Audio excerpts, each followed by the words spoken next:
this year on that test. But Dave is an outgoing guy, an outspoken guy, probably the most outspoken guy in the group. He's very familiar with something called the Cointreau system. You can ask him about that later. He's not afraid to speak his mind, and the blunt truth is sometimes hard for some people to hear, especially staff. But he is honest, and he's not afraid to say it. Dave's been a great resident. He's an independent thinker. He's everything that you look for in a chief resident. He's not afraid to make a good decision, to back it up with his experience and with the literature. And it gives me great honor today to actually come.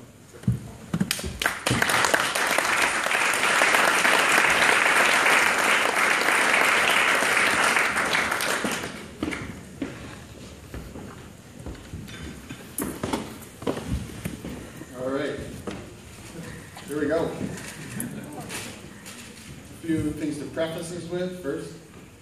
Anybody who took bets on me flying, it's probably a good one.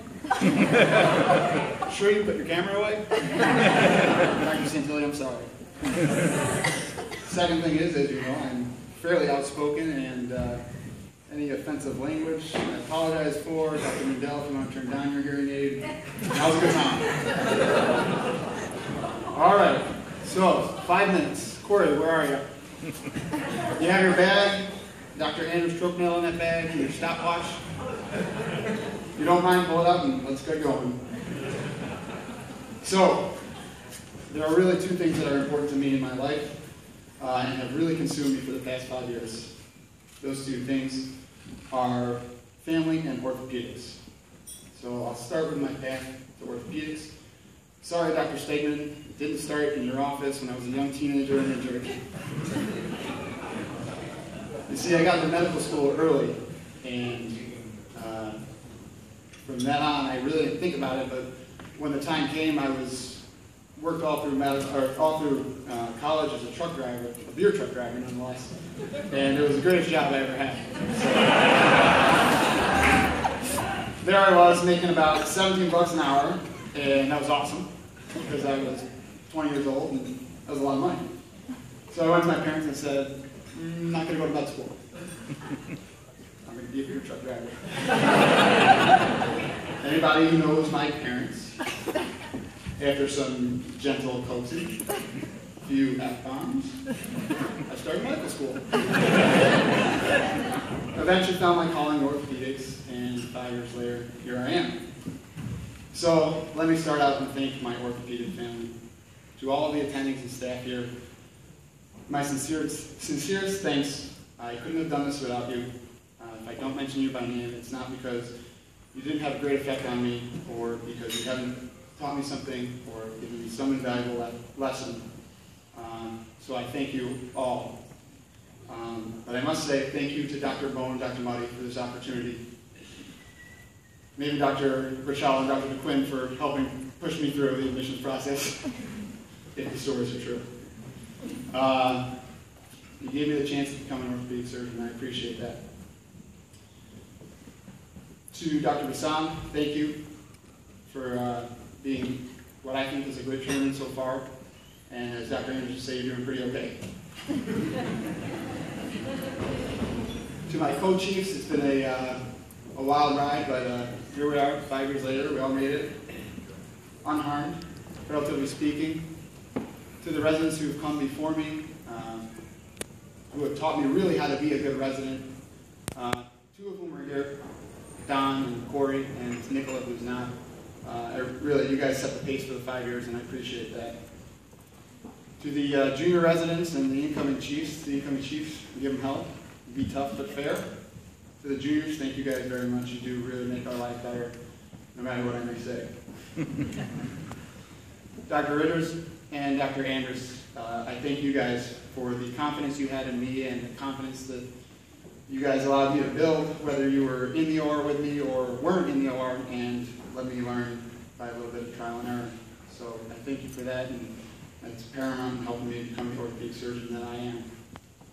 Dr. Rohrbacher, thank you for the board prep every morning, and we can start back on Monday. Finally, Dr. Kowalski, thank you for being my mentor, being a great role model for me. I think you tell me more about orthopedic surgery and about being just a physician in general than you will ever know. He showed me how to be a good orthopedic surgeon, how to be a good family man, and even if I will be a, as you say, taggy hand guy, I thank you.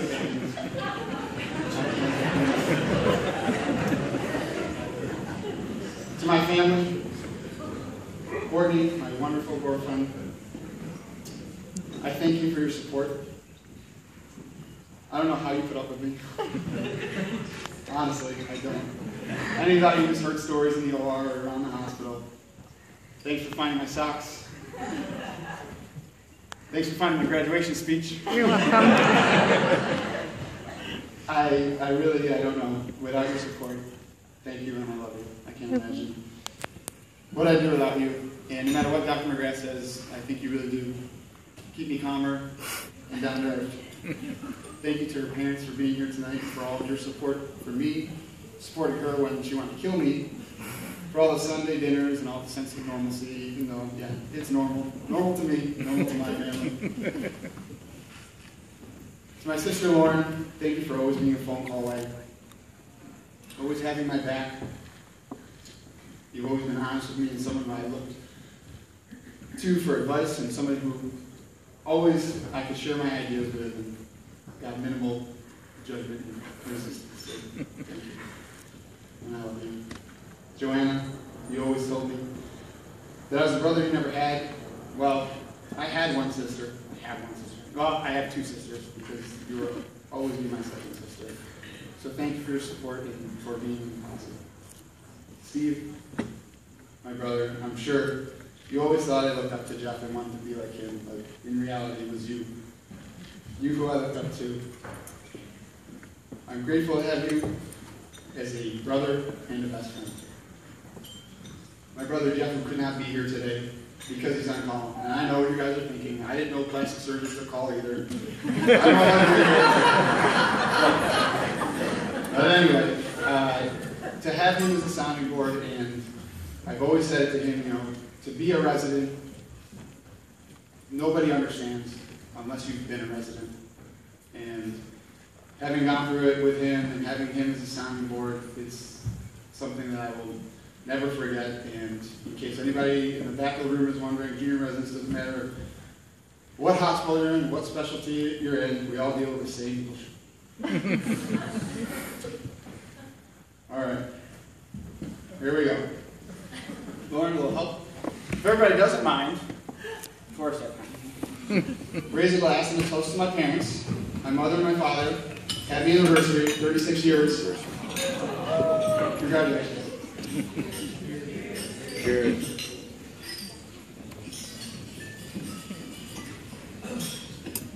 I'm here because of you.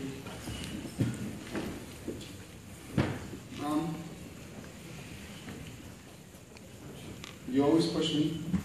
You always knew what I was capable of. You never let me do anything but live up to my potential. I love you. And I thank you.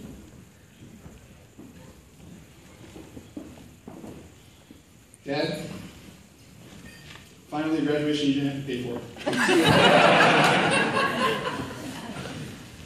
You were by far and away the best physician and surgeon I know, as well as the best man I know. You were loved by all of your patients and your staff, and I can only hope to be half the father, husband, and doctor that you are. Mom and Dad, I love you both.